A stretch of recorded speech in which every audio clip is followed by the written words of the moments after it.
On today's show, we're discussing the biggest news of the week, including a new Lord of the Rings film based around Gollum. We also have potentially Shogun Season 2 coming out. We're also going to be breaking down the 9th episode of X-Men 97 and reviewing Kingdom of the Planet of the Apes. I'm Brad, that's Josh, and this is We'll Bring the Popcorn.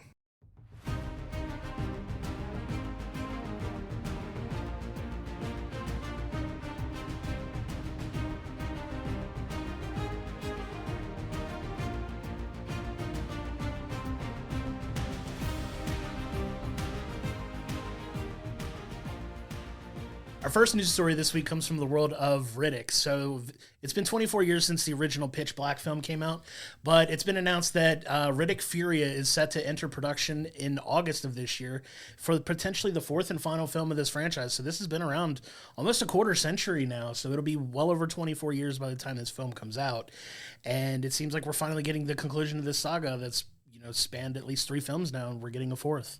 Yeah, I don't think they've given the official word that this is going to be the final one, but I mean, they said 4 films over 24 years. We know how hard it's been for him to get these movies going. You know, they've changed a bit since Pitch Black. It was more action, sci-fi, horror, thriller, and it's gone more fantasy, sci-fi since then, but they've been fun, and I'm curious to see how it ends.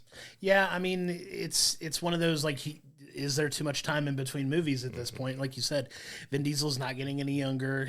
Like, it's not as easy to make these types of films as you get a little bit older, but there are some exceptions to that. I mean, good God, you've got Tom Cruise making Mission Impossible films in his 60s at this point. You know, he's a robot. Yeah, I mean, he's a freak of nature at this point, but the fact that he can still make those, like, maybe he can continue it if he wants to, but I feel like I don't know how many times they can continue to go to this particular well, because you kind of feel like after the 3rd film, I didn't really know what other types of, things he could get into, but they're coming back for a 4th, so let's see what they do. Yeah, basically what they left us as is he's been trying to get back to Furia, get back to his home planet and see what's going on there, so it feels like after 24 years, he finally makes it back. That has to be where they're going to stop this. And it's going to be curious to see how they do the story and if they do end it and wrap it up here, because Vin Diesel's 50-something now.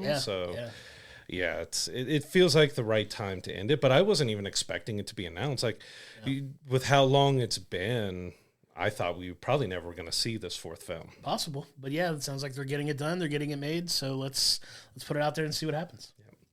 Now, talking about someone else who's returned to a role after a very long time, we had Disney announce that a new Lego Star Wars special called Rebuild the Galaxy is coming to Disney Plus on September 13th, and Ahmed Best is returning as Jar Jar, but not the Jar Jar we know. Right.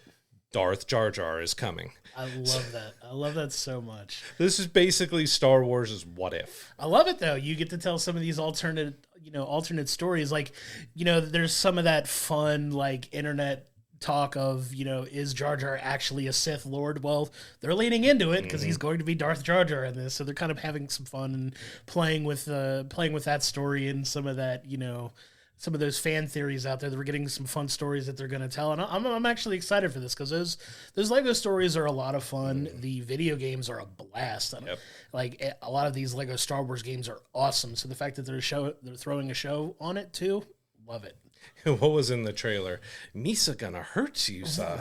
Right. That's not ominous at all. All right. Yeah. But yeah, it started, I think, a Redditor posted a post thinking that, hey, I'm seeing all these things that showed Jar Jar might actually be a Sith Lord. And it's been such a long running joke. And to have Star Wars finally kind of acknowledge this and go forward with it, like, it seems like it's going to be a blast. There's a whole lot of other tales, it seems, that are going to be done with this, where you saw the Rebel insignia on AT-ATs and a bunch of other stuff. So that looks like it's going to be a ton of fun when it hits this September. I love it. I love it when things are able to kind of poke fun at themselves and not take themselves so seriously. So a lot of these, a lot of these stories do take themselves very seriously, and there's a time and place for that too. But at the same time, I can appreciate when it goes 180 degrees in the other direction and kind of just starts poking fun at himself. I can't believe that they're actually doing this. It made me laugh when I saw the story because it was like, I've seen those comments online for people in, tongue in cheek, like, oh, Jar Jar is a Sith Lord. Well, guess what? He's going to be. It's going to happen. I'm here for it. I may or may not have posted some, Dune gifs along with the stories of it because it's like, he has returned. The Messiah is here. Darth JarJar has risen. I love it. It's going to be so much fun. I'm looking forward to that a lot. very much so. So moving on to a little bit of horror news coming out this week. A24 has reportedly stopped development on the Friday the 13th prequel series Crystal Lake. Now that's, taking place in the, we call everything a universe now, but the Jason universe. And this is a series that I'd been very much anticipating, looking forward to, but it seems like they've got, a little bit of creative differences going into this, and they're halting production on it. Yeah, it's never good when you have a series being developed and the showrunners are moved and they're looking to kind of restart and reboot it. So hopefully we still get something good out of it, or it still happens, because, right now it's just at a standstill while they look for a new direction for it. But, I hate it for those who were working on it before to have this removed from them. You don't know exactly, because, let's be honest, Jason isn't the most highbrow type of storytelling or movies or anything else. So there just something wasn't working for them, and they're moving on. And I do hope we end up getting something good out of it. Yeah, creatively, I get that. Like, you don't want to, if you feel the subject matter subpar, or you're not happy with the creative direction of something. We're seeing it with like Daredevil, not to kind of bring it back to comic books like we seem to always do, but if they're not happy with where it's going, and there's a little bit of a direction, that can also be a good thing and not a bad thing. But you do kind of feel for everybody that's, I don't know how far along in production they were, or development, but you feel for the people that are more behind the scenes putting the shows together, depending on that work. And what does that mean for them? I don't know, but hopefully that it means that when they're ready for it, they can get back to putting out something that hopefully we'll get a lot of enjoyment out of. Going to something from Netflix. So we have Wednesday season 2 is in production right now. Tim Burton has returned to do the very first episode, which that's exciting. But they announced a lot more cast. So we have Christopher Lloyd. If you don't remember, he's Uncle Fester. Right. So there has to be an Uncle Fester meetup in Wednesday season 2. Like, you cannot have him come in just like you did with Christina Ricci. Yeah. You have to have them get together at some point. Yeah, I was going to make that correlation too. Yeah. Sure. But Haley Joel Osment has also joined the cast, so that could be pretty fun. But we did have a few actors from the first season who are not returning as season regulars. Some are not returning at all. So Percy Hines White, Jamie McShane, and Naomi J. Ogawa will not return series regulars. I think Jamie may return for an episode or two, but the other two are basically gone. Yeah, if you've followed anything around like some of the controversy around some of the people in the show, you understand why Percy Hines White is not really involved in the show due to allegations surrounding him, and why he's not going to be a part of it. But I'm excited for this. I'm excited for the show.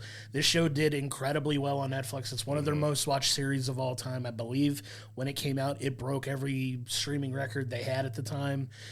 Jenna Ortega's career has absolutely skyrocketed from it as well. And the fact that they're adding, to your point, like Christopher Lloyd to this, who was Uncle Fester in the 90s, films, they're going to make some kind of joke about that at some point. And it's going to be a ton of fun. I'm excited hearing about the things creatively they're wanting to do with it, take it a bit more on a darker horror, like lean into more of the horror aspect of it, which I'm all for. Yeah, a little bit less on the relationship side, a little less campy, and things of that nature that some of it was. But I love the first season, and I'm excited to see where it progresses, because I'm a big fan of the show. Yeah, absolutely. The season 1 was a lot of fun. They took it in a interesting kind of new direction that they've done with the Addams Family story so far, and season 2 can't come soon enough. Absolutely. Looking forward to that when it finally comes out next year. I'm very, very excited for that. Moving on to some news out of the world of Marvel. I know we keep talking about we're coming back to comic books, but there was another kind of a bigger announcement coming from Marvel, and specifically Bob Iger, the head of Disney, has announced that Marvel Studios is going to reduce their output of films to 2 to 3 per year, with 2 TV shows per year. Now, it's slowed down significantly over the past 2 years, especially that we're not getting as much from either film or television, but it does sound like that's in line with their talk of, focusing more on making better stories and not necessarily pumping out as much content. Yeah, I'm curious to see if that is just live action or if that's animation as well, because you have the What If series, you have Marvel Zombies that's coming. Yeah. A lot of different properties. We know X-Men 97 is going to get another season or 2 or more, so I would assume that doesn't exactly include all the animation in that with it, but it also makes me wonder what is happening with some of these shows that we've already had, which we had Miss Marvel and She-Hulk. Will those get any more seasons, or are they just done? But also Ironheart, it's one we've talked about before. We just don't know what's going on in those series. It's filmed, it's done as far as we know.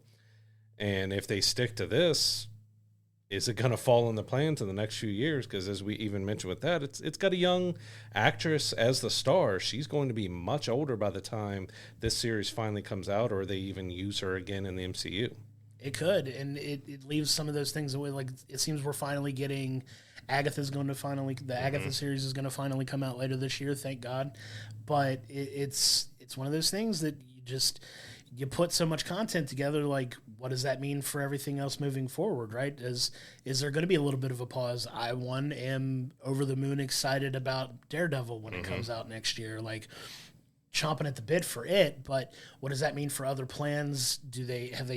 What have they been working on that we don't know about that's going to get shelved, or what's going to fall in line with that? Because we do have a little bit of a roadmap for where they're trying to go, at least movie-wise, and with the TV shows that, are coming out of it. But there's a lot of, lack of a better term, what-ifs for, what they're going to be doing. But to your point, like, I don't think they gave us too much clarification on if those animated series were going to be involved with it too, because they've made mention to the fact that these are going to correlate with the stories they are telling in the movies as well. So if they're not trying to dilute things, are we getting like an animated season and a live action season, and that's going to be your TV fix for the year? We don't know. Like, there was some ambiguity there, but it does sound like at least they're trying to align things creatively, which is what everybody's wanted for the longest time. Yeah, I don't think it's a bad idea that they're cutting back, because they did try to just shovel out as much stuff as possible, and the quality went down, and things like, I still enjoyed everything that's come out of the MCU. There's nothing I could say that I've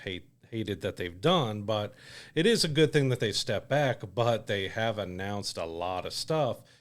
I want to see how that changes the release schedule, because, we've got Blade that we've been waiting on for so long. Thor 5 has been talked about. Spider-Man 4 is talked about. You got the Fantastic Four.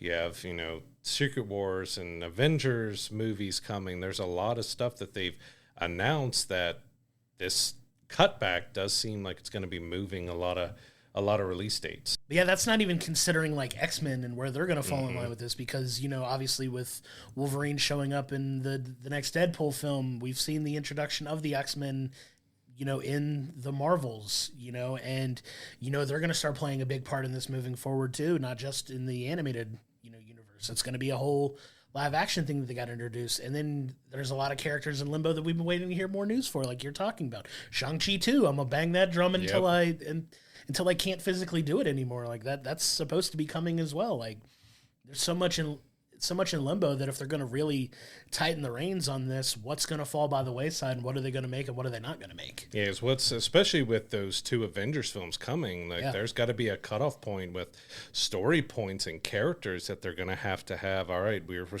Avengers is coming out this date. Anything else that falls after, it can be part of Secret Wars or something else, or lead up to that. Like, they've got a big decision to make with a lot of these properties. Yeah, it's going to be very interesting to see where everything falls out in the pecking order of this, cohesive story that they're still trying to get back on track. You know what I mean? Like, because, with the previous phases, they did such an amazing job of having one cohesive story being told from multiple points, converging in, one Avengers film or, what have you per phase. And then it's just like really scattered out now to where there's a whole bunch of stuff going on, but it's not really feeling like it's gelling. And it sounds like they're trying to get back to that, but they got a decent little creative hole to dig themselves out of to get to that point. So speaking of one of the biggest properties of Marvel's that we've been waiting on forever for them to bring into the MCU is the Fantastic Four. Yes. And we got two big casting announcements from that. The first was John Malkovich. He is joining the MCU. There's some rumors out there, maybe he's a mole man or maybe a smaller character that he's only in there for a film, but him being part of the MCU is kind of surprising. Yeah, I love John Malkovich, so you could throw him in anything too. I'm all for it. Yeah, the other is Ralph Ineson is are Galactus. Now, I looked up some clips to hear the guy's voice because I wasn't sure what I've seen him in, but he's been in Harry Potter. He's been in Game of Thrones, and he was also a Ravager in Guardians of the Galaxy. Smaller role form, but the guy's got a deep, booming, bassy voice that is going to be fantastic for Galactus. And for fans of the show The Office, he was also Finch in the original British version of The Office as well. So that's kind of where one of his big breakout roles, like just internationally, came from, was from the British Office as well. British Office to Devourer of Worlds. Right. I mean, it's a nice career arc. You know what I'm saying? Like he's doing good things.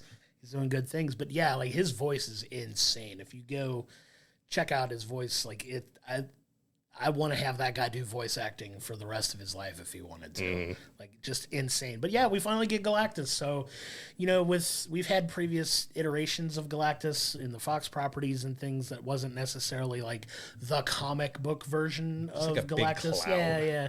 And I'm hoping that we finally get full on giant full suit. Yeah, that armor, his suit is ridiculous. It's insane.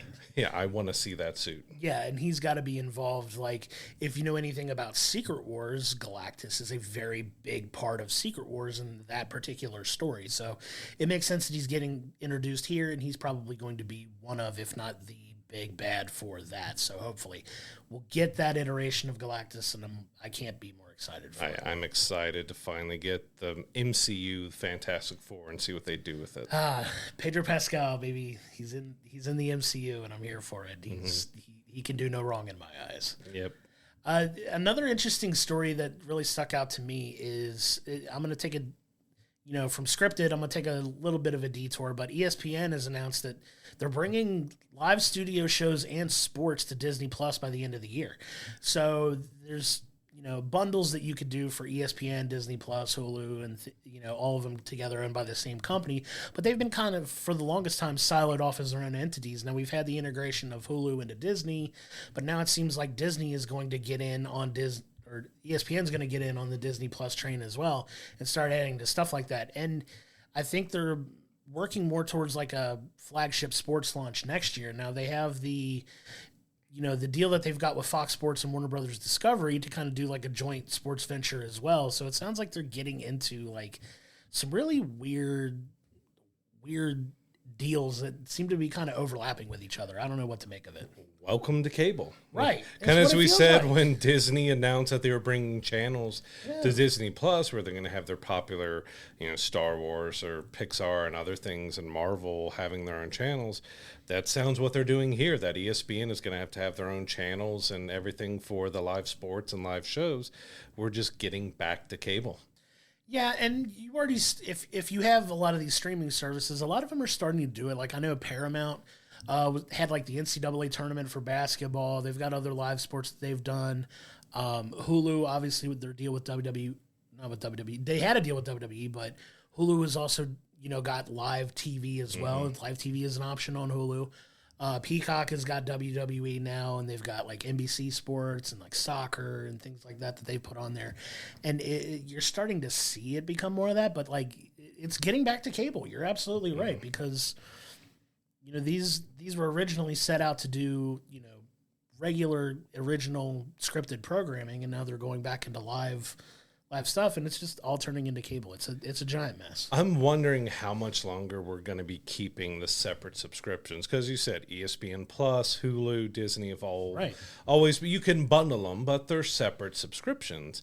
And now with them all going to be potentially on one app, are we going to keep all those separate services, or are we eventually getting to the point where Disney is just going to have one mega app for all their services under one price, and we go from there, which is going to be a heftier, higher price now, but I just don't see how they keep the three model running when they're trying to offer them as one platform. It seems like property-wise, they're actually collecting all the Infinity Stones at this point. They are. That's what it feels like.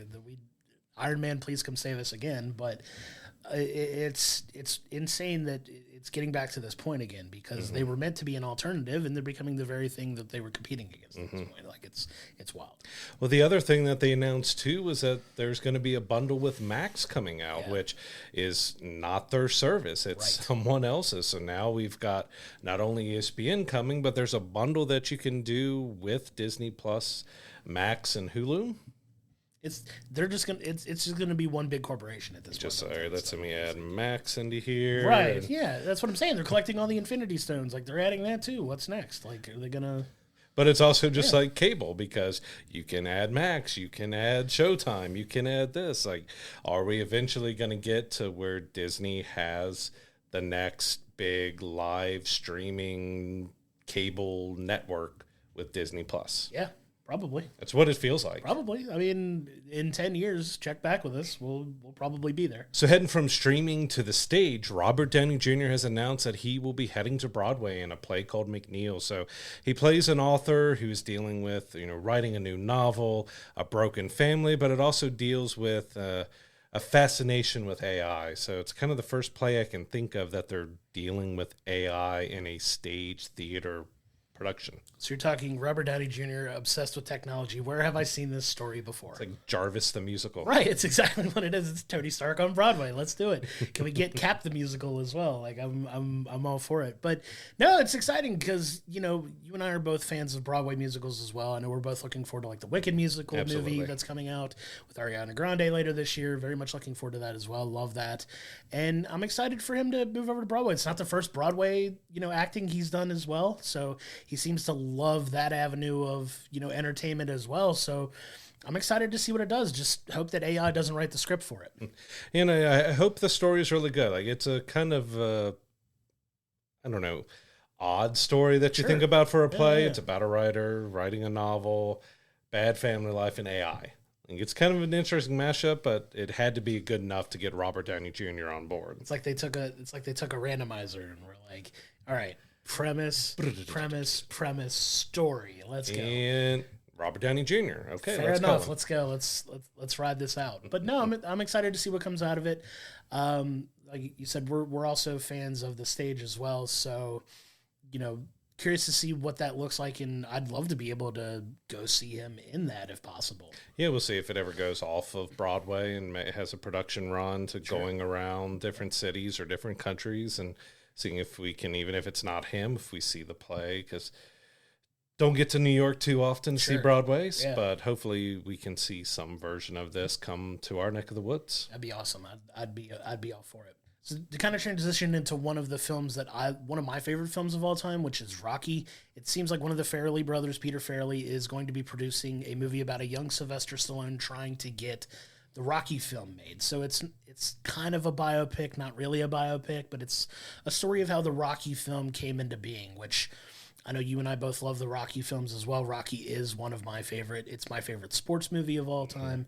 It is an incredible film, and it's spawned, just a slew of amazing films as well, even like the Creed films that have come out recently. But you kind of get to see the origin of how Sylvester Stallone got this film made to begin with. And if you've done any research on the story, it's a pretty cool story.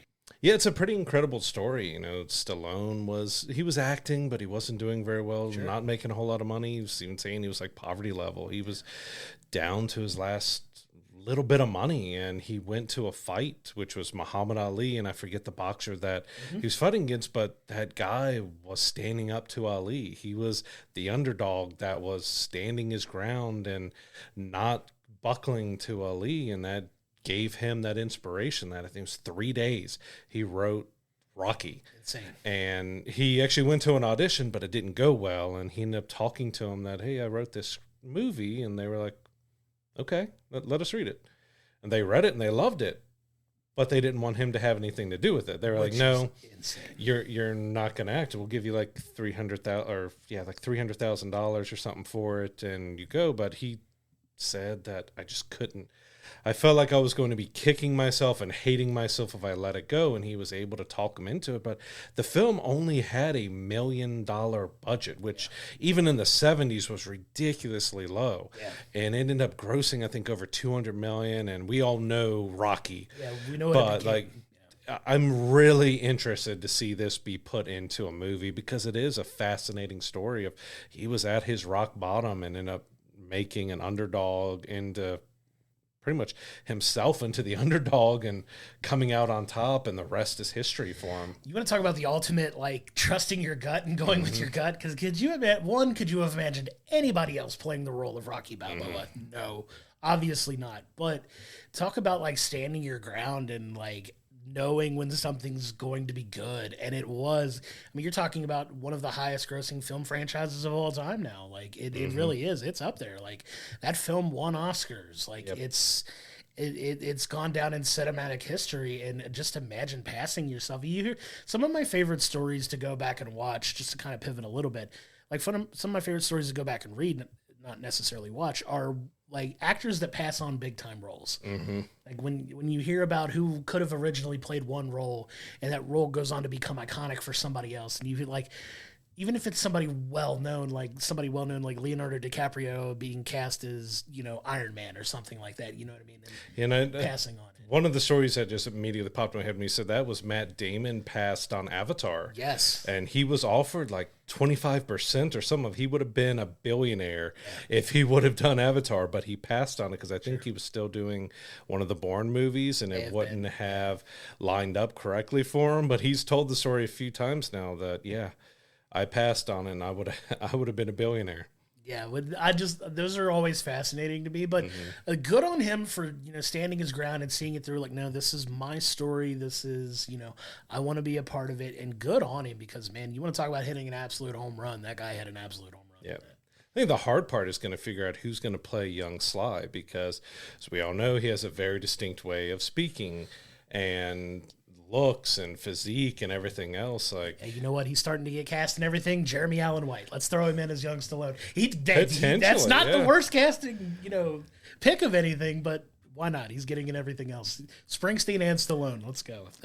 Talk about typecasting, right? Yeah, it's going to be interesting. He's a fantastic actor, but it's trying to figure out, like, that's a guy that's going to be hard to kind of match up for because you don't want it to feel like a bad impersonation of him. You want it to feel like it's him because this is this is an underdog story too about Sly and what he did to get this made. And he could do well with it if he could get that talk down, but I hope they get the casting right on that. Sure, for sure. Absolutely. Moving on to Peacock, they have officially picked up the Office reboot, spinoff, whatever you want to call it.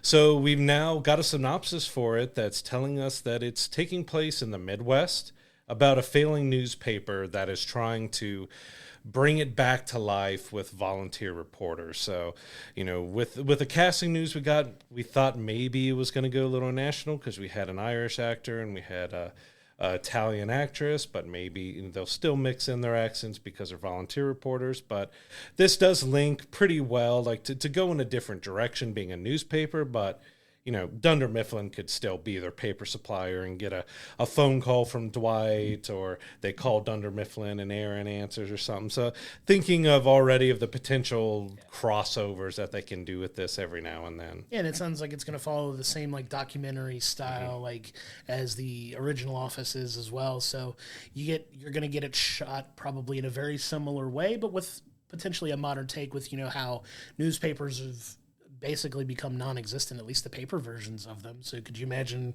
trying to get a call from, you know, somebody like Dwight Schrute trying to sell you paper when you're not actually making newspapers on paper anymore? Everything is digital. Right.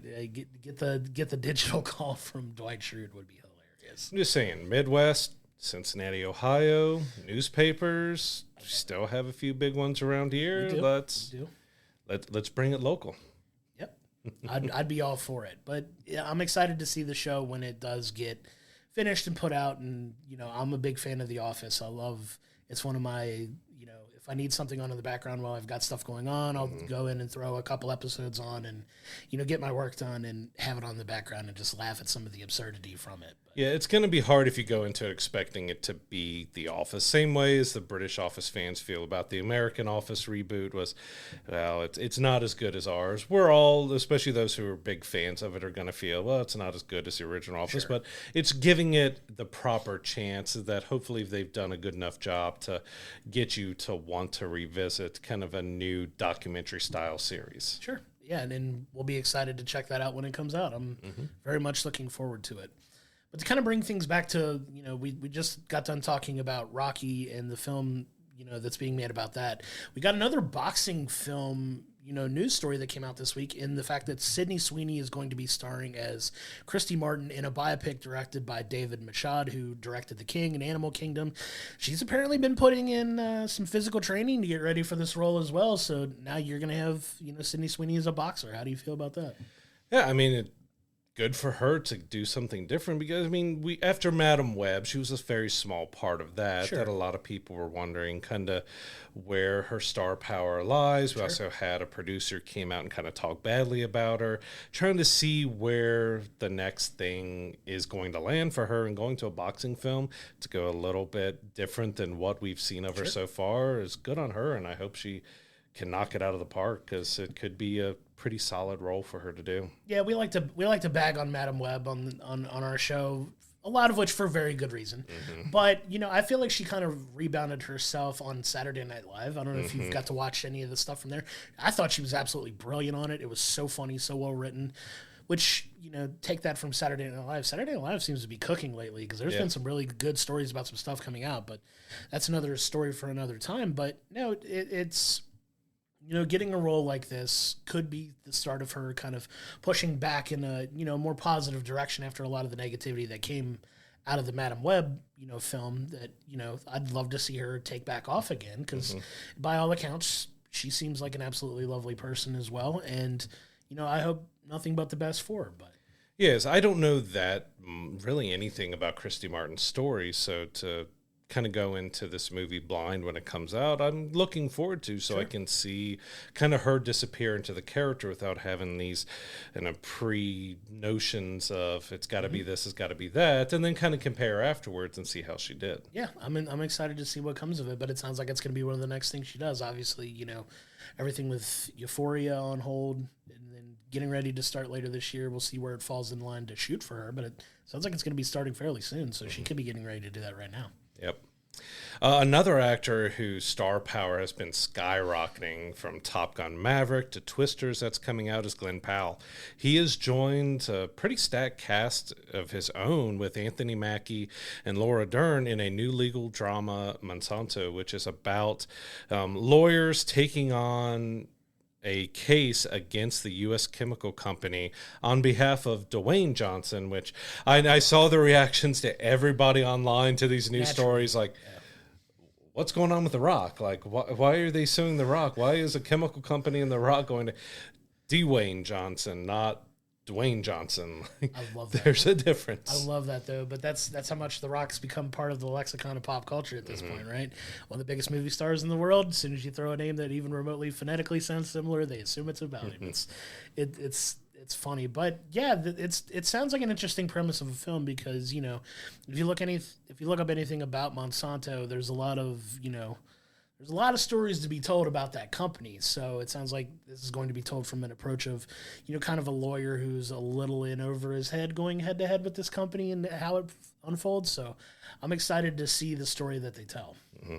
Yeah, and like I said, it's a pretty stellar cast from just those three coming into it to see what they can do with that. We actually, had a movie about Teflon and everything that happened with that chemical company filmed right here in Cincinnati. So, hopefully they can do as good of a job with this one as they did with that. Yeah, looking forward to it. Like you said, the casting alone, love Anthony Mackie, love Laura Dern. Glenn Powell, like you said, he's another one of those guys that seems to be getting like a lot of really good roles lately. So we're excited to see where that goes for him too.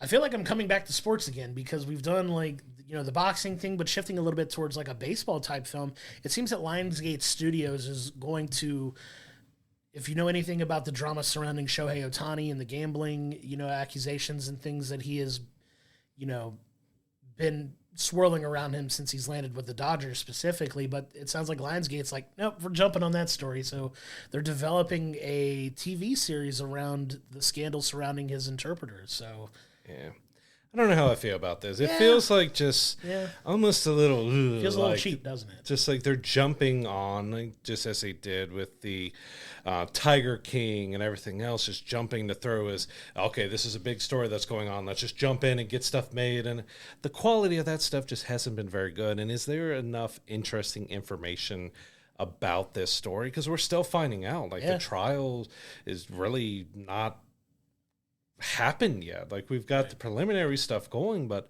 we don't know all the details of everything he's done. So is there really enough to tell an intriguing story about with a series on this? Yeah, we'll find out, I guess, unless there's some nefarious stuff that we don't know about that's going to come out that, obviously everybody was assuming that Shohei was involved until it was like, no, is his interpreter taking the fall? What kind of story are they going to tell? Is it going to be more of a dramatization rather than like an actual, factual telling of the events that happened? We don't know. But the fact that they jumped on it that quick, I mean, as we're recording this, the end of the second week of May, and like this was a story like not even 2 months ago, and like they're already jumping on it. Lionsgate's on it, man. It just feels like jumping on just something that it doesn't sound like an entertaining story or something that has a lot of substance, but maybe they've got a hold of information that we just don't know that they can spin into an intriguing tale. Like, I'll check it out, but it just one of those, it feels like they're just pouncing as soon as they see something that could possibly turn into a profit. And it's like, okay, do we need this? I guess we'll find out. Yes, we'll find out, right? TBD. Well, on the other side with the Netflix, they've gone with a new series that's completely different from that. Yeah, absolutely. They have announced a competition reality series based on Willy Wonka of Charlie and the Chocolate Factory. So this could be a lot of fun. They just did a competition series based on the Squid Game, which was still kind of odd and weird because if you know the series, a lot of people die. And let's do a reality competition series about that. Okay, but it turned out to be fun. Worked. It worked for him, yeah. This one could be a lot of fun. Yeah. Just thinking of all the food and chocolate type of competitions they could do, or making them swim through a chocolate river or something else. Like, there could be a lot of fun to be had, even if they did it family style with kids and parents competing to win. Like, what are they going to win? We don't know if they're winning a top prize, because we know the prize in Charlie and the Chocolate Factory was the Chocolate Factory. So what are they exactly giving away? This feels part Mr. Beast related, part Flora's Lava. If you've ever watched Flora's Lava on Netflix, absolutely absurd, cheesy, competition type series or whatever. It feels very much in that ilk that it's going to be, but I'll tell you now, you want to throw some people in a chocolate river, I will sign up for that tomorrow. It just popped in my head, not to break what you were trying to talk about, but we all know the European Willy Wonka event art installation that went on. Too, Are we going to have a competition that is in this rundown, beat up warehouse with just weird stuff going on? Are they going to poke fun at it? Because this could also be them jumping that, hey, well, Wonka did really well, and we got that odd, weird story. Let's put out a competition series where we could poke on it and take advantage of what Wonka's done and go have fun with it. Like, I'm just picturing them competing in that old shabby warehouse now. Now watch it. Don't watch it be like some super serious, like you're actually going to win a chocolate factory.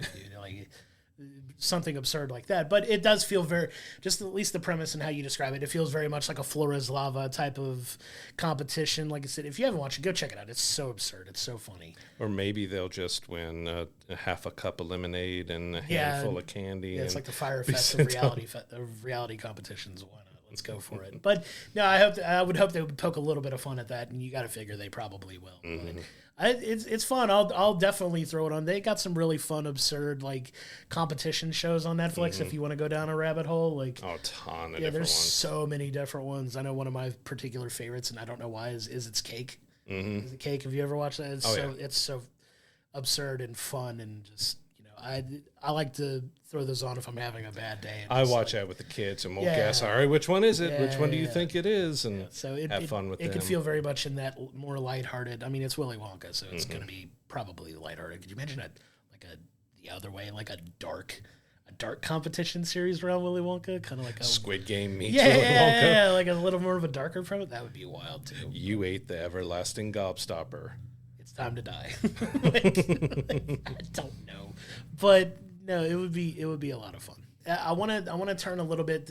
We want to end with like two of the bigger news stories of the week. There's a lot of news that happened like this week, and we're filming even earlier than we normally do. So it's been a packed week full of news. But one of, if not the biggest, like entertainment stories of the week this week has been the development of a new Lord of the Rings film. So Peter Jackson is coming back on board. The original producers of the Lord of the Rings films are back as well. We're getting two, as it talks about, potentially two new films coming out. The first one is going to be called The Hunt for Gollum. So it's, a story based around the character Gollum. You got to figure it's going to take place probably in between the events of The Hobbit and the other Lord of the Rings stories that we know in the film universe. But I'm curious to see where this is all going to wind up, because there's a lot of news coming out of it that's got a lot of people talking.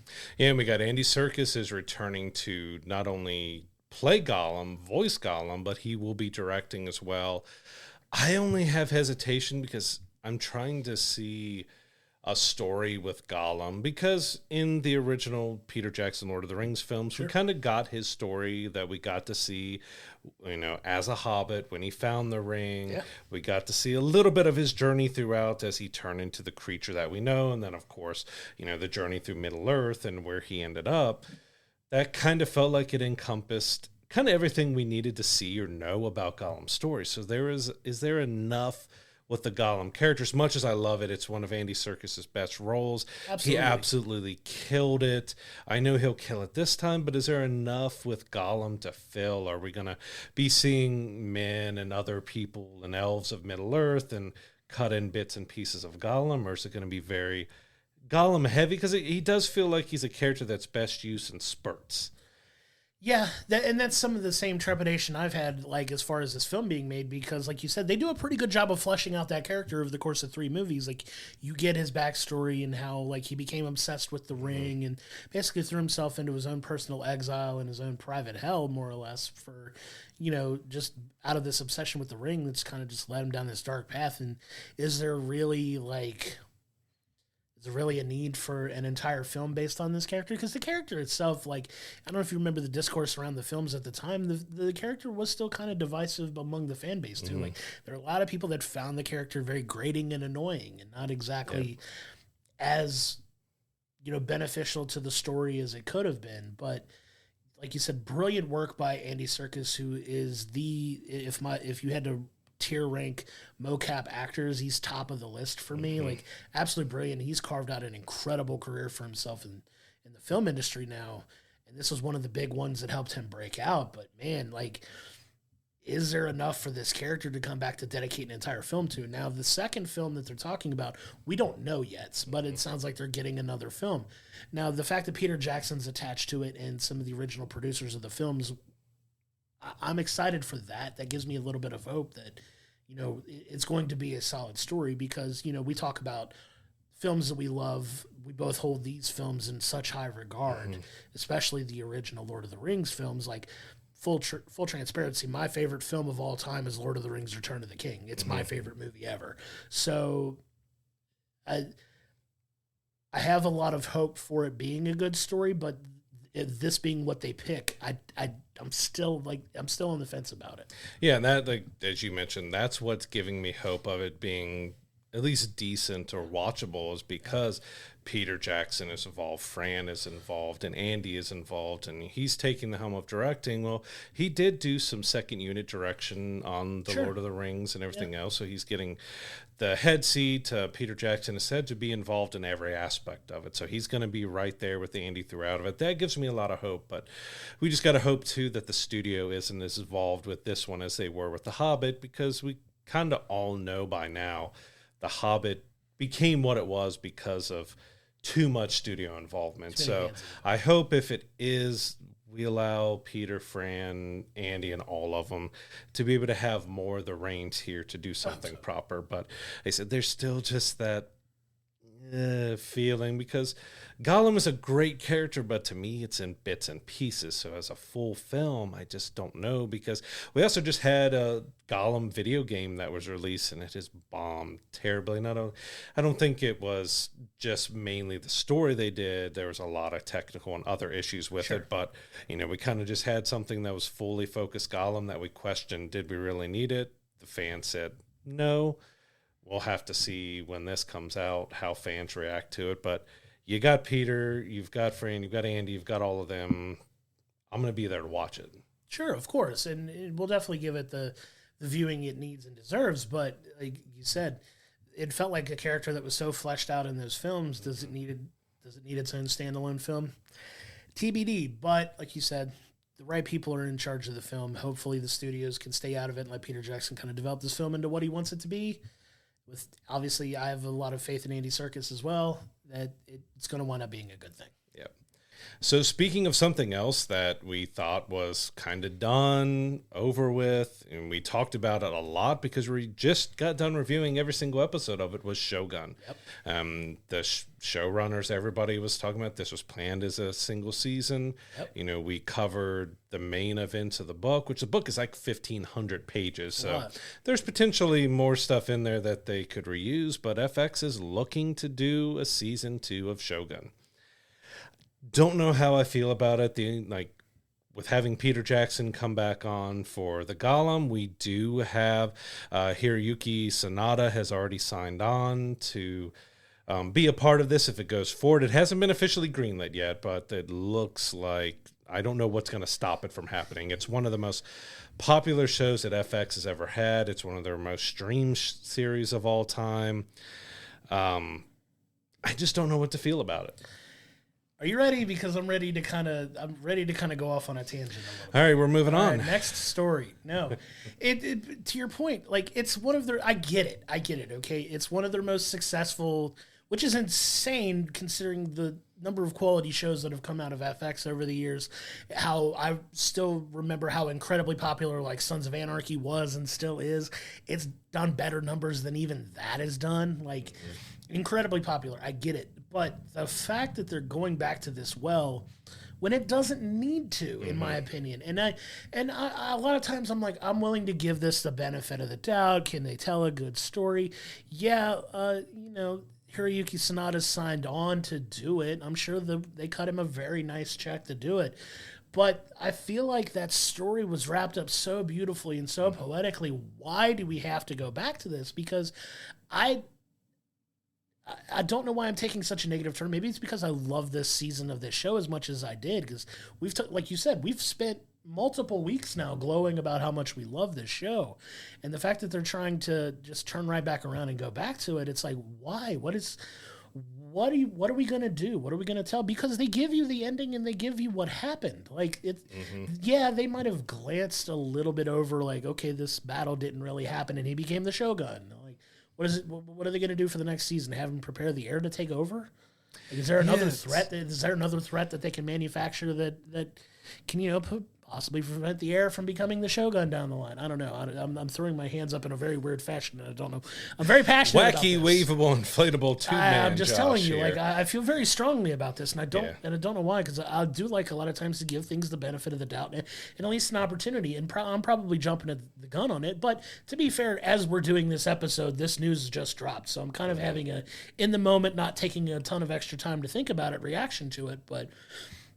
I don't like the fact that they're potentially cheapening something that I've loved as much as I have for the last 10 weeks to jump back into another season of something to tell another story we may not necessarily want or need. Yeah, I do feel like you do, that it worked perfectly and great as a limited series. We were told that going in. That's where all our expectations were. Yeah. And that's what they gave us, was a 10-episode epic story that was poetic, dramatic, so well acted, well done, that went, regardless of what some people may think of the finale, because you didn't have a whole lot of action, that the action wasn't the point of it. It was, if you look at all the threads and just how they weave stuff together, it told the story it needed to tell, and they all said that. Like, they ended as the book did.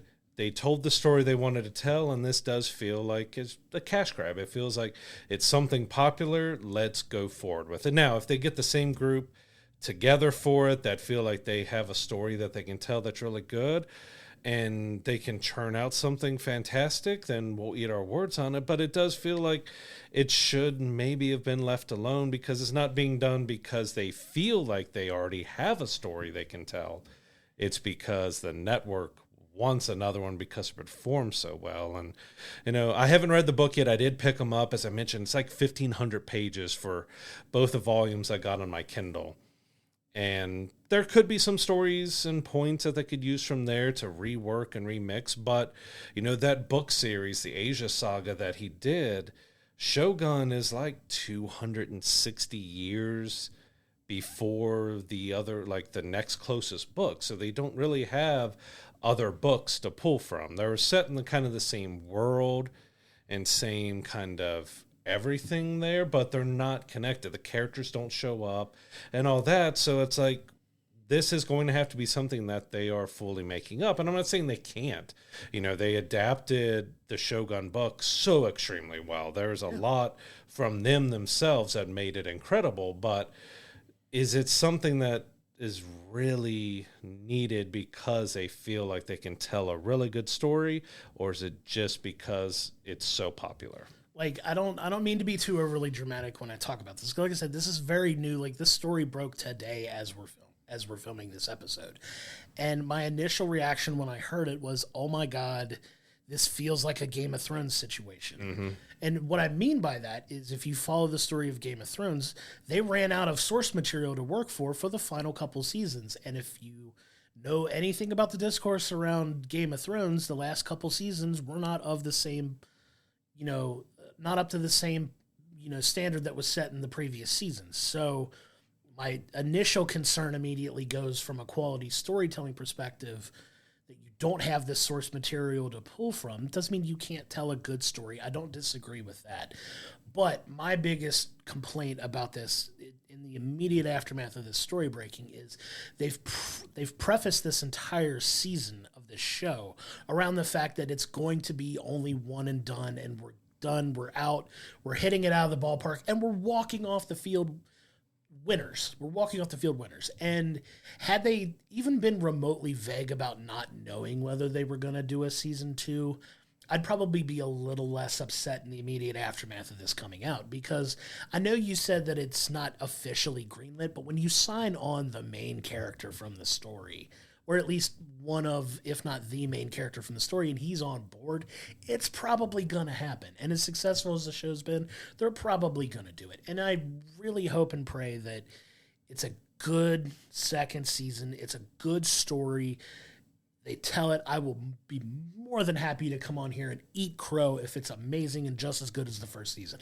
I hope and pray that it is, but my immediate reaction to that is I'm not thrilled about it. Yeah, I'm not totally just feeling this announcement, because as I mentioned, it feels like it's the network announcing that they want another one because it's so popular, and not the creatives behind the show saying, we want to do another one. It's like, hey, we're going to do another one, and like, you can be a part of it or you cannot be a part of it. It feels like it might have the people who created the show now in a rock and a hard place, because it created something so good, they're not going to allow it to die, as it probably should. And that's part of my frustration, too, where it's another case of potentially the network getting involved, and then you have season 2 with a new creative team, and they take it in a completely different direction, and you don't get that same magic. And I'm going to continue to be upset about this, and I don't know why, but it's going to bother me for a few days. Yeah, it's such a great series, and we all felt like, as much as I would love if they knock it out of the park and they do a great second season, I absolutely love it, then, you know, I'll apologize and say, hey, we were wrong, but it's hard to see it being announced this way as it is, which just, I don't know. It was so good. I would have rather just be left alone, get the story we had, because you could definitely see that there's a lot with John and with Lord Toranaga and all of them that are left that you could tell, but what's the conflict? What's the story? What are they going with? Are we going to have another war? Are we seeing, how people are reacting to what Lord Toranaga did? But again, it's like you don't have the source material to really work off of anymore, other than the stuff you didn't use, because 1,500 pages, there's stuff you didn't use. Sure. There may have been, maybe we'll get flashbacks to battles that they didn't show us and go into that. But the beauty of the first season was the poeticness of it, of just how beautifully it told the story and it was acted. Is it going to go from like Alien to Aliens? So now we're going to get the more action-packed and crazy and over the top, which could work in ways, but maybe it should just be left alone. We'll see, but it's TBD, right? So you can go back and look at our, thoughts on the show in our archives. We love that first season of Shogun. All of the episodes are available on FX and Hulu and Disney for you to enjoy, and we can't recommend enough to check it out if you haven't. But now we want to move into our TV review of the week. We have episode 9, Tolerance is Extinction Part 2 of X-Men 97. It's part 2 of the 3-part season finale. And this episode is absolutely insane. Like, they were not kidding when they said episodes 8 through 10 are, like, amazing, because they are. Like, they had another, like, OMG moment or two coming out of this episode. Yeah, so this one was a lot like episode 5. We had a lot that happened, a lot of big stuff. It kind of moved through it. Like, I would still put episode 5 a little higher than it, just because of my personal love and connection with the Gambit and Rogue characters and the feeling I had after that. But yeah, there was so much that happened. So we basically kicked off the episode that Professor X is back now, but the X-Men aren't really happy about that. They're not happy with him because he wasn't around for what happened to Genosha, and now he's coming in and trying to kind of step back in that leadership role and take over. But, Cyclops wasn't like, why did you do this? Why didn't you put us in charge? Why didn't you trust us? Why wanted you to leave and go have your own family? And I was trying to think of that, but we're still in the same situation. Like, just all of them really mad and angry at him.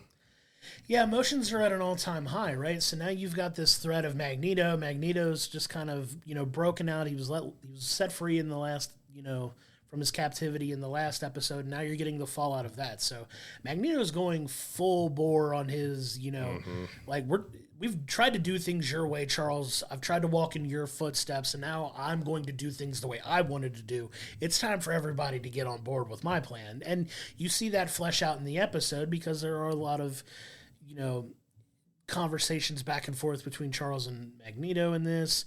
You get everybody kind of dealing with their own things and how they're trying to, not only deal with Magneto, but stop this very real threat from Bastion as well. Mm-hmm. So you're kind of dealing with like two different, we understand Bastion is this incredible threat as well, but we also got to deal with Magneto. Like, Magneto's unhinged at this point too. So yeah, because the X-Men are wanting to do it as the X-Men do, kind of more by the book. Even though they're angry and upset, they want to try to save the world. Sure. While Magneto wants to, I'm going to destroy everything in my path and wipe him off the face of the earth type of deal. So yeah, you have that kind of great conflict between, because you're kind of rooting for both sides, and you also see we get some of our heroes changing sides as well. So we got, we didn't start it off, but by now we're right before the finale. Spoilers are going to be abound in this episode, but, Magneto basically gives the proposition to them that, I was your leader for a little bit. I'm going to get this done and take care of it. Who's with me? And we got Rogue, who's been off the rails since Gambit died, joins him. Which kind of takes me back to one of my favorite parts of the episode was, because I was just thinking, Rogue's now in her kind of green suit, which to me isn't my favorite look of hers. Like, it works, but I don't know. There's something about the jacket and the yellow and the green that just screams Rogue for me, because basically all the characters get to don new uniforms in this episode, and they're the classic suits. So we've got Cyclops in his classic bald cap and big goggles, and Wolverine in the brown suit, and you got Jean Grey wearing her mask and everything, and absolutely love. Even the funniest one was Cable's, that he's pretty much already in his X-Men suit. Yeah. Everyone else was in plain clothes, but Cyclops still tossed him a suit, and he changed into it because Dad gave it to him, but also delivered a great line of, like, because he made fun of the suit, and he's like, What did you expect? Black leather? I love it. Poking fun at the Fox and the live action that looked very uncomfortable black leather. But I love that, and it served a purpose because the mansion is destroyed. They're limited on the resources and what they have left, so it makes sense that they had to change their uniforms, other than Cable, because he was already wearing it. Right. But his new uniform, his classic uniform, looked great as well. But it served a point in the story. It really did, and you get to kind of see the line being drawn in the sand here. Like you said, Magneto's pitch to the X-Men is, we've tried it Charles's way, and look where it's gotten us. Genosha's destroyed. How many more? And he kind of lays out a very good, like a very compelling. He makes a very compelling argument that, like, hey, how many of your bones are going to have to be scattered before Charles's vision for the world actually comes true? Or are you just going to keep letting this happen? You're going to keep, humanity's proving me right, basically, with the whole, Magneto was right kind of thing, just kind of moving forward here. And makes a very compelling argument, but at the end of the day, they still view him as most of them still view him as a threat. Like you said, Rogue switches over, Sunspot switches over, and that's where we kind of break from here. Everybody else is hell-bent on stopping Magneto at this point. Even, like you said, there's that tense conversation between Cyclops and Professor X where he's very much upset about the fact that he left Magneto in charge and not them. But there's a whole lot of amazing dialogue and storytelling that they do in this episode, and it leads to this point where, all right, now the battle is going to begin, and they have to split up on two fronts. You've got one group trying to go stop Bastion, the other group focused on stopping Magneto. Going to Asteroid M, the infamous base of Magneto. Absolutely, I love that, and you get like some of that brought into this, and it's so much fun, and it just gets crazier from there. You get some amazing moments out of it. One of my particular favorite moments is the, Morph can kind of change into whatever Morph wants to, and Morph changes into the Hulk and does like a Morph smash. Morph smash. Yeah, it was great, and it was just a fun moment. But the fights get intense, and they get intense very quickly.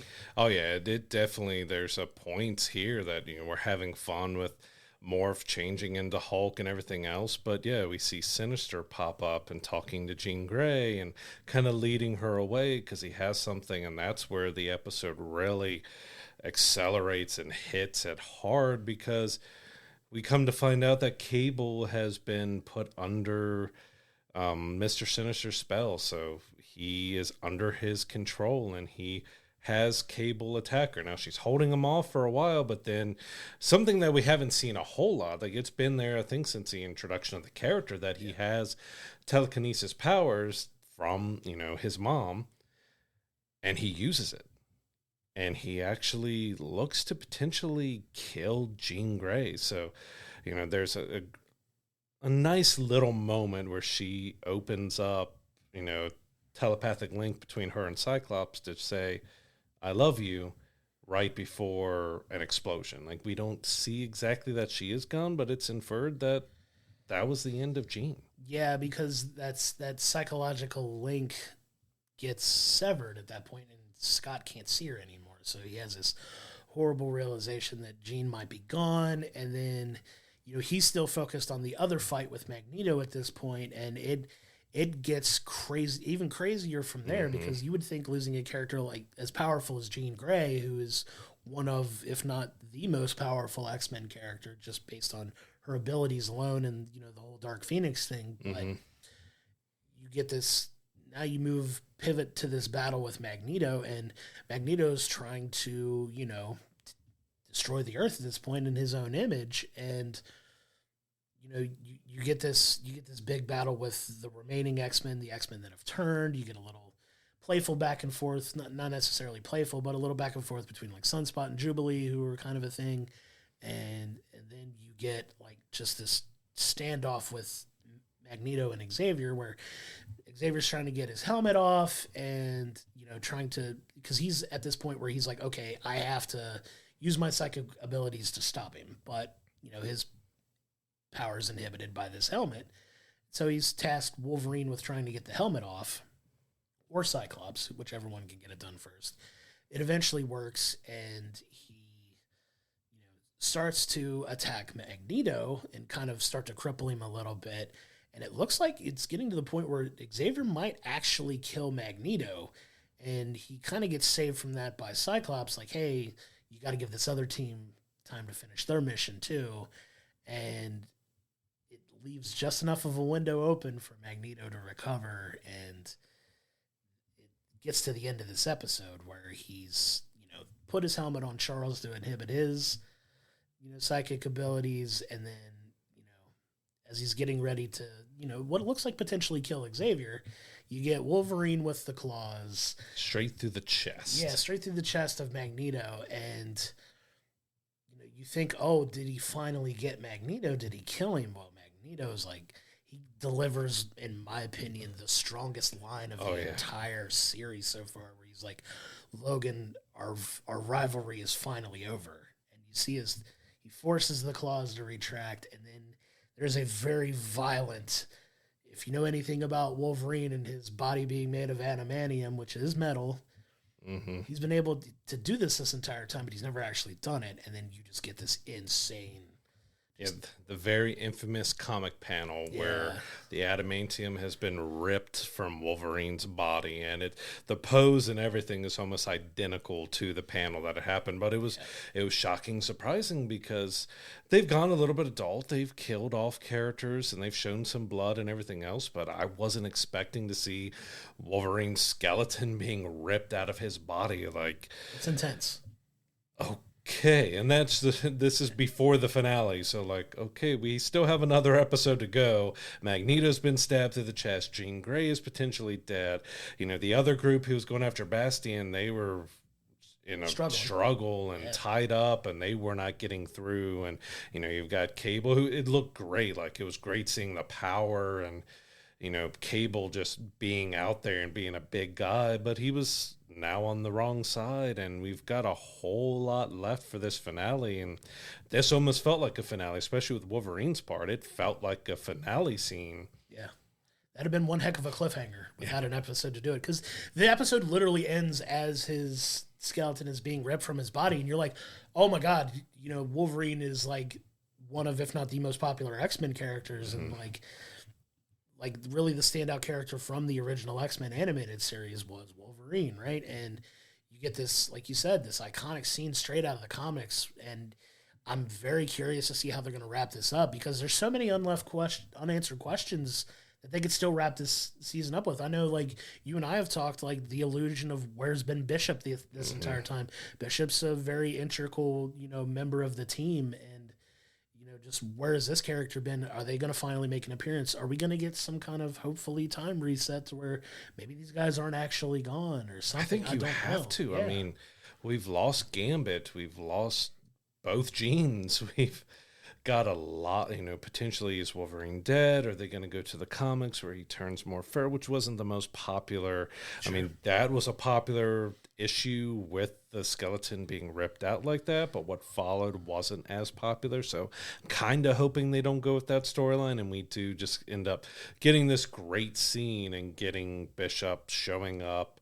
He's been missing because he's figured out how to restart or reset and how to solve this problem with the ones who are remaining. Are we going to lose any more before Bishop shows up is probably the question now. Is, are they going to give us as much destruction and death and horror as they can before Bishop ends up coming back to reset it all? And I would love for that to be like the tie-in to the main MCU and like the TVA and everything that you're seeing that is going to be a part of the Deadpool and Wolverine movie as well. I'd love to see that kind of come into play here as well, to kind of tie those elements together, which would be amazing. I would love to see Ryan Reynolds' Deadpool jump through a portal into the animated realm and be like, hey, didn't expect to see me here, did you? Or it's something not out of the realm of possibility, like, could we see him jump into the animated properties, which are linked to the MCU? Like, this is supposed to be, a world or a timeline within, potentially linked to the MCU. Could we see a Deadpool and Wolverine type? Because that's the next Marvel thing that comes out after this is over is Deadpool and Wolverine. If they somehow did a connection between that and we get an animated Hugh Jackman Wolverine or animated Deadpool with Ryan Reynolds voicing, would be fantastic. Yeah, I'd be all for it. But like you said, there's a lot to be finished here. But yeah, that had all the makings of what could have been an epic season finale if they left it there. And then you pick up next season with, the fallout from that. That'd been one heck of a cliffhanger to leave on. But it does seem like we're going to get the final part of this in whatever way they're going to wrap this season up. And I, for one, am so excited to see how this last episode shakes out, because it's been a lot of fun. It's been crazy. It's been, visually just a gorgeous show. Like the way it's been animated has been amazing.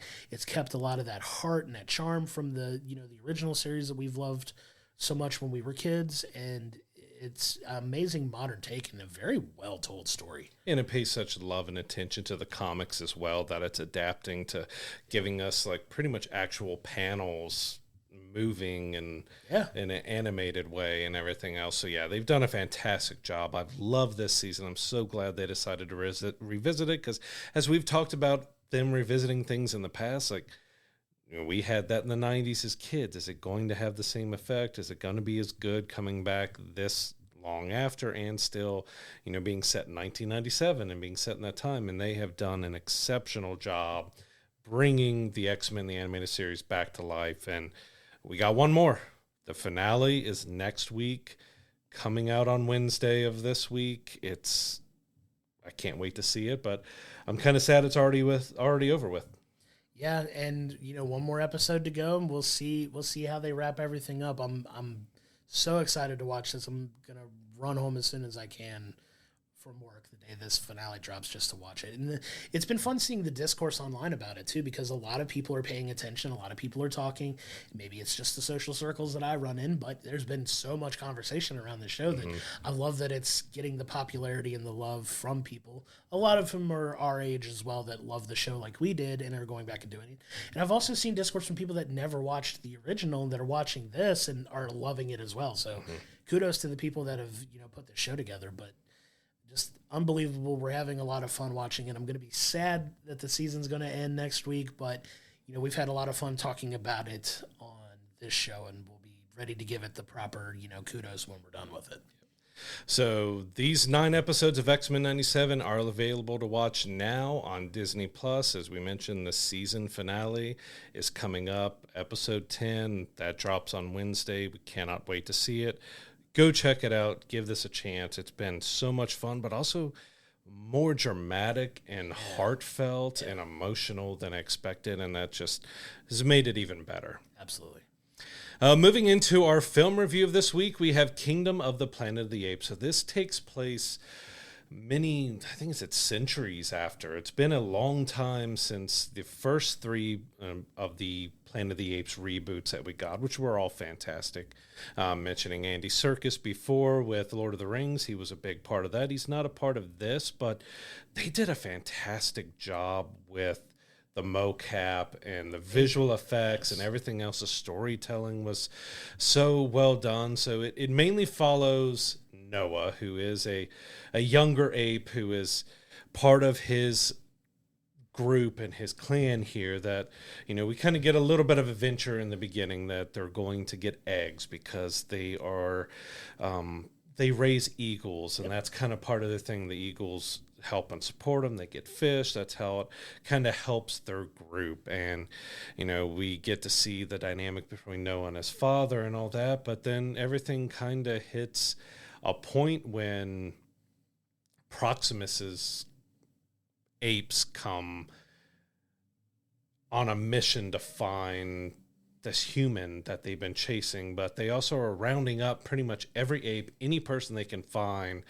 and they end up finding their home.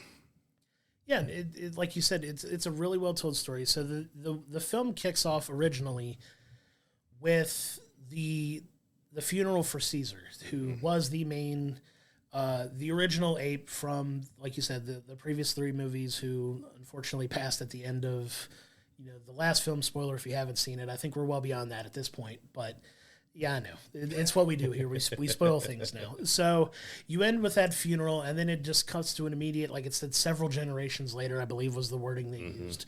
But it's significantly into the future, and you get more of this apocalyptic, dystopian future that you see, like you said, like these, tribes of apes are all siloed. Apes have been in power forever. Humans at this point have lost the ability to speak. They're kind of more feral animals. Yeah, now. so it's kind of like a full evolution back to, almost like a full circle moment to where, like you said, humans don't speak. Apes are the supreme beings of the earth at this point, and you start to get that world, and it's all based around, like you said, chasing this one particular human who is played by, I forget the actress's name, but she's most famous for playing Scylla in The Witcher, I believe.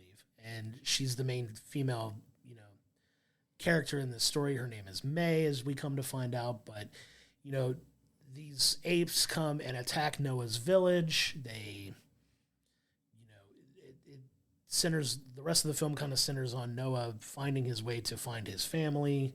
And, it's a long story. I'm kind of not explaining the plot of the film very well. Yeah, basically after, that Proximus's group of apes finds Noah's home, he's kind of set on a mission to, he and his dad end up in a battle with Proximus's main goon, and when he awakens after the battle, the rest of the group is gone.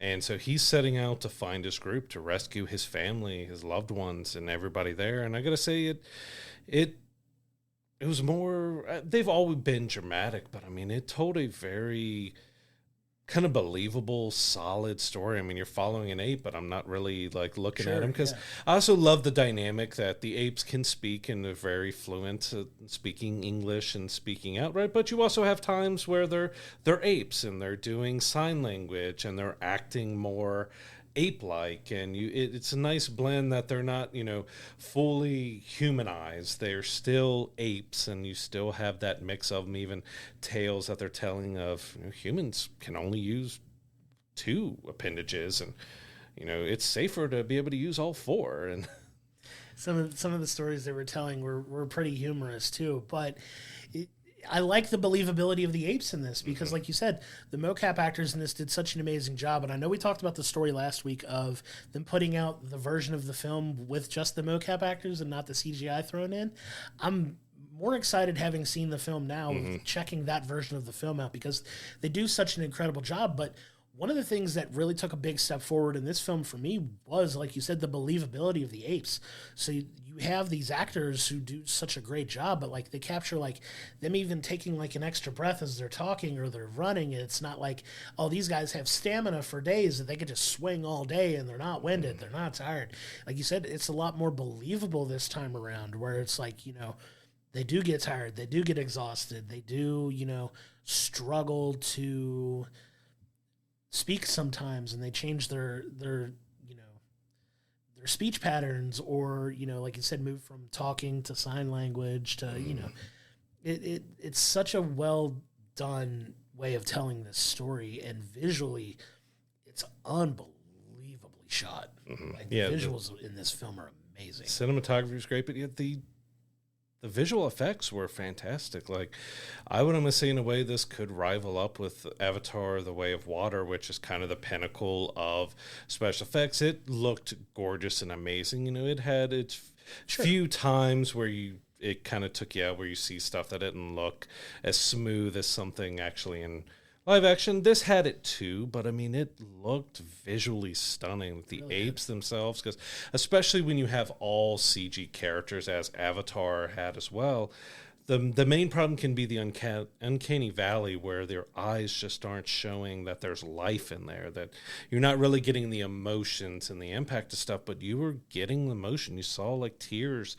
welling up in the eyes. You saw the subtle movements around eyelids that visual effects artists did, from taking the mocap and putting that over it. But I mean, you were getting emotions and real reactions from these CG characters, and it really was done so well, and I'm just want to give them big props for what they did with visual effects here. Yeah, one part in particular I wanted to highlight. One of my favorite scenes from the film involves the telescope. Mm-hmm. So you see Noah looking into a telescope, and you kind of get a close-up on his face, and you see what he's seeing just through his eyes and how he's reacting to what he's seeing through this telescope, because he doesn't know it's a telescope, obviously, but when he goes and he can see the stars, and just the way his face lights up when he sees it and he's processing what he's seeing, that visually is spectacular. And it's like you said, it does have a few like minor moments of, you know, things that could have been,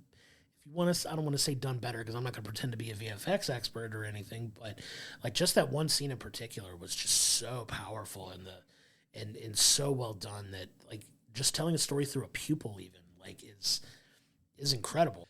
Yeah, because I'm not saying it was anything huge with the visual effects being off or anything. It was just little moments where maybe from a distance there's maybe a little too much light where it looks like he's just standing out from the scene too much. But like that's very nitpicky stuff. Like it looked fantastic. It really was like a spectacularly shot film. Like I said, the storyline was great. I enjoyed the storyline as well.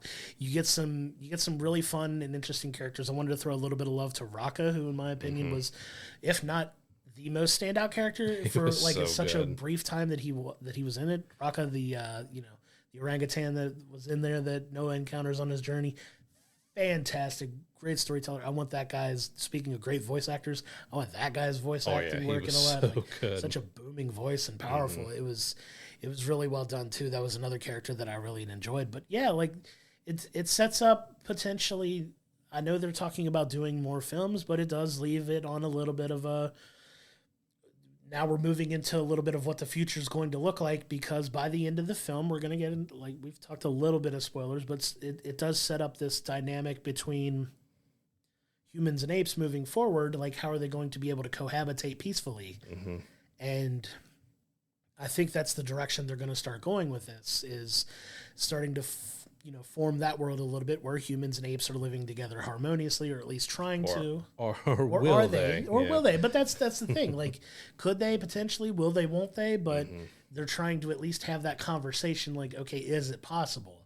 So that seems like that's going to be the next thing that they explore, which is a lot you can pull from story-wise for the series moving forward. Which you would think, like, they've made at this point, what, 7, 8, 9 Planet of the Apes films at this point? Like, going back to the original going back versions? to the original. It's because you got the Tim Burton remake, you've got the originals. This is, because this is the 4th of this, so you're getting close to 10. You wouldn't think they would have enough like story to draw from at this point, but they seem to have a path forward that could potentially work for them. So I'm excited to see where this series goes from here. Yeah, because you got an interesting dynamic with Noah, the main ape, because the elders of his tribe have only ever referred to humans as echoes, and they're meant to, or they're told to just kind of stay away.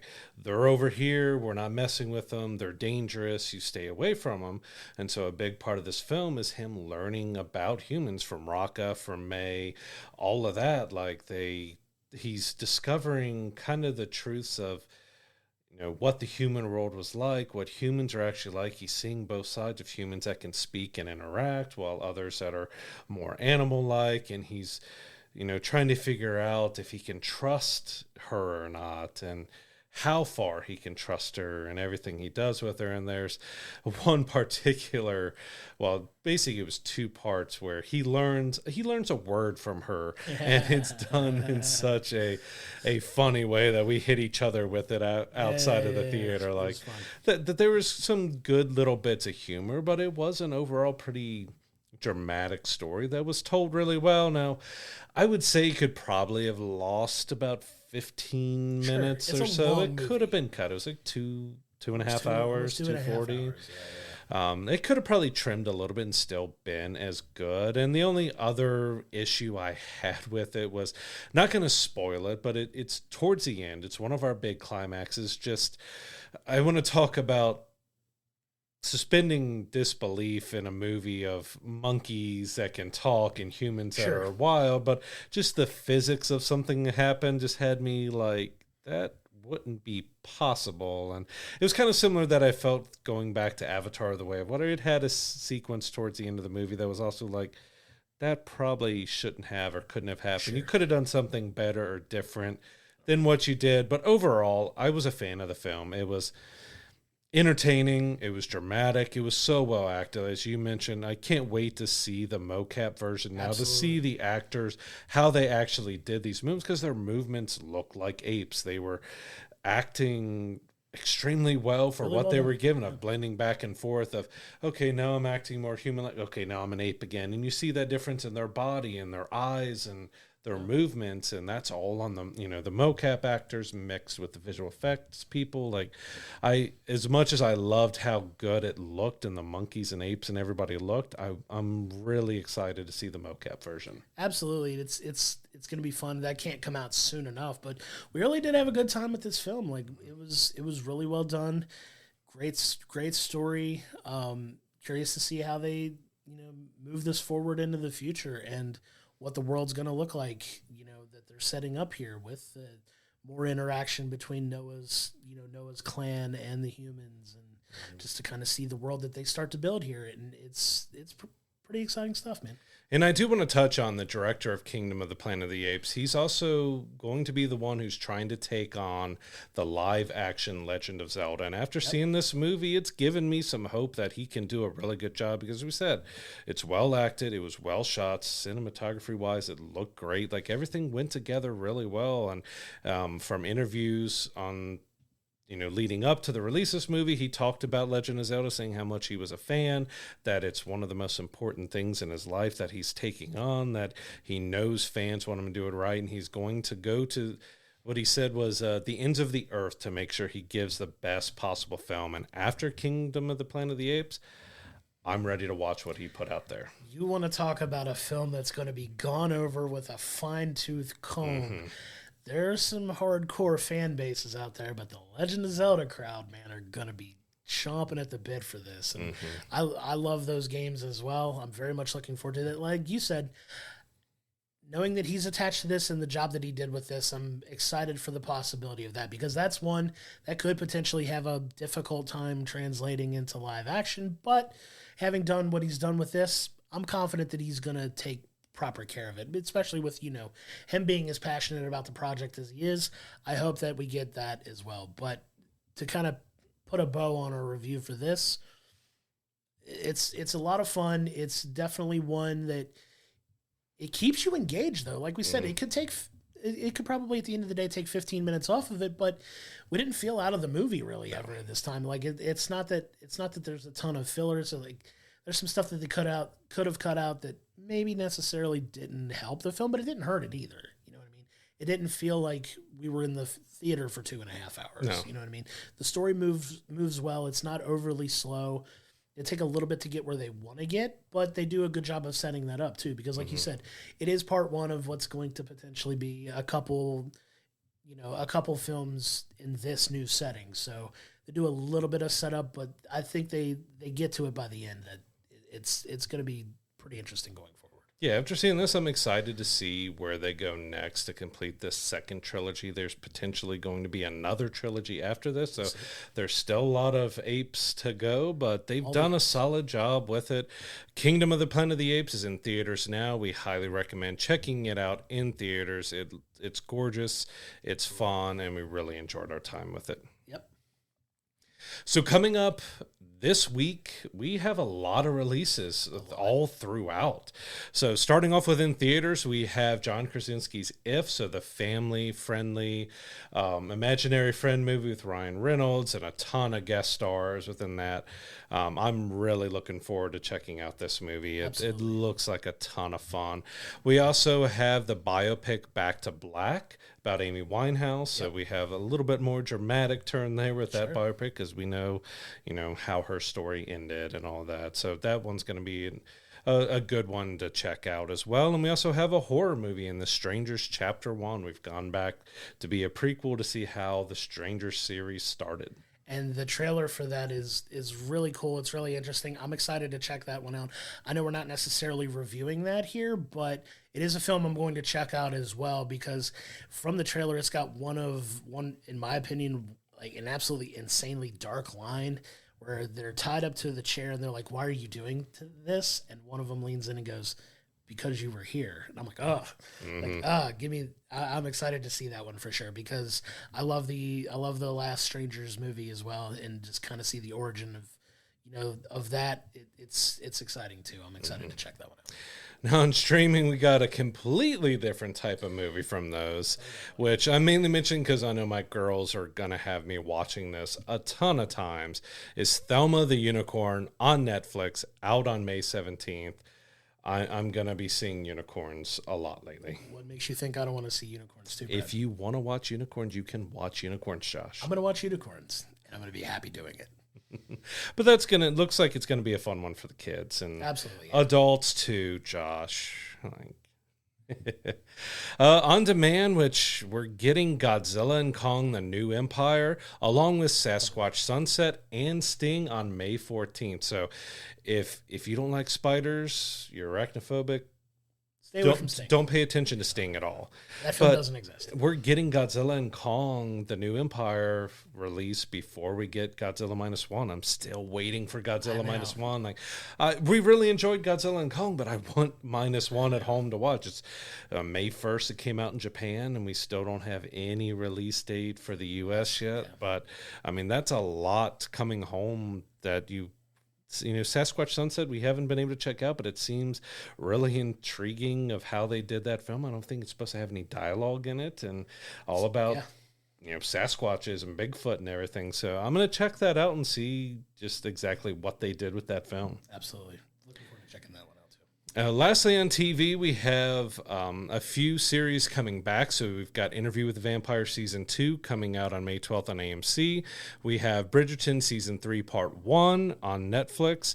And, we're into the middle of May now. So we're getting a lot of season and series finales. We're getting cancellations and endings. We wanted to touch on the Young Sheldon series finale on May 16th. That's the same day Bridgerton also comes out as May 16th. But, this is kind of the end of the main Big Bang Theory characters because, we have Sheldon in this is ending. It's going to continue on with another spinoff with his brother, but from the main cast of Big Bang Theory that started over 10 years ago, this is the last episode of something involving a main character from it. Yeah, and the staying power of this show, I believe we've touched on it before, is just, it's crazy how long this show has lasted. Like, Young Sheldon, when the premise came out, I'm like, I'm not going to lie. I was like, there's no way this show's going to work. Like, everybody loved Sheldon from, Big Bang Theory. He was the most popular character there, but the spinoff is a younger version of him, or like seeing a different actor playing the same character, younger kid, younger version of it. It's never going to work. The show's been on, 7 seasons? Like, it's lasted a pretty long time. So you're getting to the end. Not to spoil too much, but there's some pretty cool cameos set for the finale if you've seen any of the stories about it. So excited to check that out. The show's been fun. I haven't seen every episode of it, but what I've watched, I've enjoyed. But it's getting the end of its run, and it's going to give a proper send-off to these characters that, like you said, over a decade ago, this show has been out. It's been on. It's one of the most popular rerun shows of all time as well, and we're getting to the end of that last iteration of those characters, so hopefully it gets the proper send-off. Yeah. I never really checked it out. I was kind of same as you. Maybe it got a season or two and it'd be done, because that was a quirky, odd character that really only seemed to work because Jim did such a great job playing him. But they got a kid actor that has done really well, and good on them for getting 7 seasons out of a spinoff. Many spinoffs end up just kind of crashing and burning right away. They got a nice long run, and good for them. And I hope all the fans get a proper send-off. It's like a modern-day Cheers Frasier kind of situation. You know what I mean? Like, to kind of age it back a little like a long time ago. There aren't that many iterations, like you say, of spinoffs of particular shows that do really well. Like, there are some exceptions even where the spinoff does even better than the original, but it's so rare. And to see a show like this that has lasted and had the staying power that it has, it's a really testament to how high quality of the writing it is that the network stuck with it for that long. Because like you said, there's so many years that you see these shows that last 1 season, 2 seasons, and the networks give up on them, and you never see him again, or they don't perform as well. To get 7 seasons out of a show like that, let alone a spinoff, is just a testament to how well the show. Especially when they're spinning off a younger version, so they're trying to cast someone else in those roles. And like Cheers and Frasier, even like Buffy and Angel, you had the characters kind of moving over.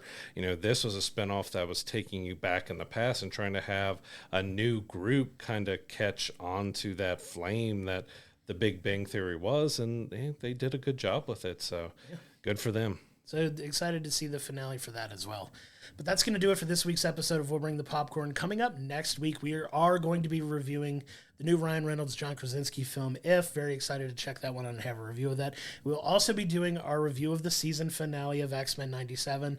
We are here. We're at the end. We cannot wait to talk about that episode. I'm sure we're going to have lots of jaw-dropping moments in that one just to kind of wrap up that story and to see where they end, and maybe it's a cliffhanger, maybe it's an ending. There's got to be something to hold us over for season 2. So we're definitely excited to check that one out. Yep. I'm Josh. He is Brad. And we will see you next time.